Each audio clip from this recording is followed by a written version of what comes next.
Burger তো আমরা সবাই খেতে খুব ভালোবাসি, কিন্তু সেটা রেস্টুরেন্টে তো প্রচুর দাম পড়ে। তো সেটা যদি ঘরোয়াভাবে বানানো যায় তাহলে তো খুবই সস্তায় হয় আর খুবই টেস্টি হয়। তাহলে চলো তারই রেসিপি আজকে তোমাদের সাথে আমি শেয়ার করি।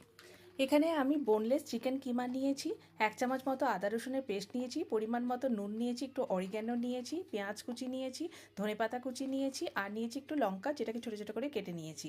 অরিগ্যানো একটু নেব, একটু চিলি ফ্লেক্স নেব, তারপর 2 চামচ মতো এখানে কর্নফ্লোর দিয়েছি আর একটু লেবুর রস দিয়েছি। তারপর এরকম কাবাবের শেপ দিয়ে নেব। একে একে তেলে এগুলোকে ভেজে নেব। কম তেলেও ভাজতে পারো, আবার বেশি তেলেও ভাজতে পারো, কোনো অসুবিধে নেই। তো আমি এভাবে ঠিক ভেজে নিয়েছি সবগুলোকে। এবারে আমি এখানে যে বানগুলো আছে সেগুলোকে একটু বাটার দিয়ে তারপর এগুলোকে একটু সেঁকে নেব। এবারে বানে দেওয়ার জন্য আমি এখানে সস আর এখানে মেয়োনিজ এই দুটোকে একসাথে মিক্সড করে নিলাম। তারপরে একটা বান নিলাম, তাতে লাগিয়ে দিলাম এটা। তারপরে একটা লেটুস পাতা নিলাম, তারপরে এখানে কাবাব দুটো নিয়েছি।